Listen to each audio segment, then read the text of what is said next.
Hello my fellow mayors and welcome once again to Perafilozof City Skylines video. Now I know I haven't posted a video in a while because I was trying to fix my game when I had that crash and the error. Now I managed to find out where the error was coming from. It was coming from the new version of the Traffic Manager. If you are not aware, the old Traffic Manager was made by one person, he stopped developing it, then another person took over, copied the old files and started tinkering on his own. And that tinkering caused my game to crash every time it was trying to save. Well, almost every time. I could crash 2 out of 3 times trying to save. So I had to go back to the old Traffic Manager. Luckily, all the changes I've made are still in the game, still saved, so I didn't have to redo them. And redoing every lane change that I did in this entire city would have taken forever, so it's a good thing that wasn't a problem. Now you can see that I've managed to fill up another part of the city. I have made this newest edition here, as the others were made before. You remember that I tried something differently, but it turned out not to work in this part, so I went back to the original idea, which seems to be working out fine. I have just finished up doing the right side. I'm currently at 427,000 population, with the population going down at the moment. I think I was even up to 440,000, but I do have big jumps and drops, as you will be able to see here in the population change. Yeah, as you can see here, let's see, 445,591 was the highest population a few minutes ago, but now it started going down. You can see it goes up and down, but in general it goes up.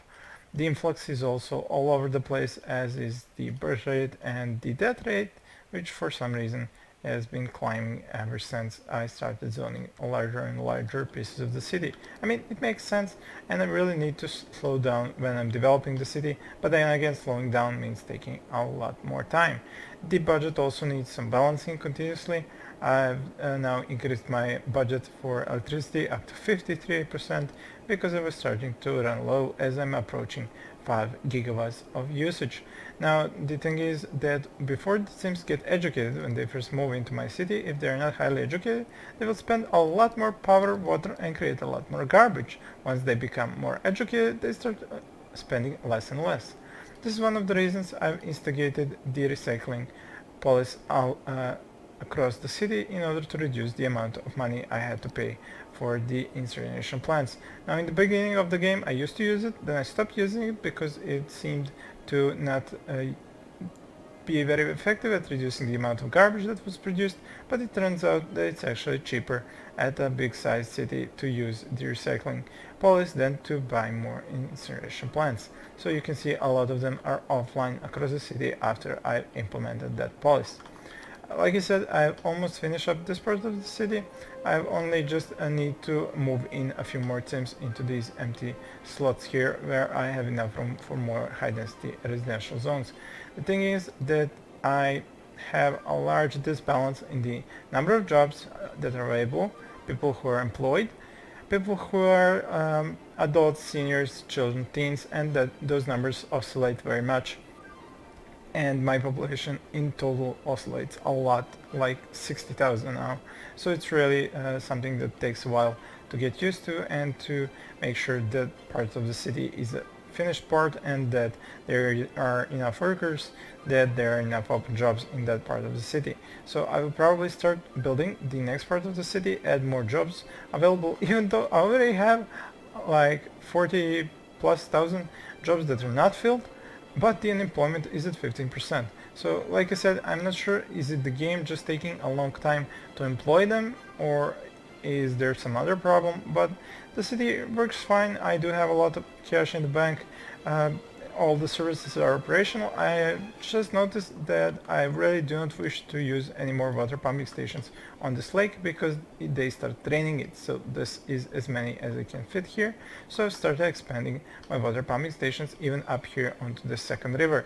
But I do not wish to use up too much water from these rivers, although I am adding it back once the pumping stations, once the water treatment plants are done with the sewage. So I do add it back, but I don't wish to take too much out of here and mess up the flow of the rivers. So what I'm going to do is start draining this part over here. It's the ocean, so it should be a limitless supply. I could even put some in here and drain some water out from here, so that shouldn't really pose any problems. As for the traffic, or should I say the public transportation, the mods I'm using, as you know from the previous few episodes, have allowed me to do all the lines manually, the amount of buses, how many passengers they take, and at the moment I'm still not able to get enough money and earn enough money from the public transportation to pay off for itself. The buses pay for themselves 5 times over, or maybe 4 times over, but I can't even get 50% usage, 50% profitability from the metro. It's kind of annoying, but I think I will have to play a little bit more with that. So that's pretty much it. I just wanted to give you a nice short overview so you know where I'm at the moment.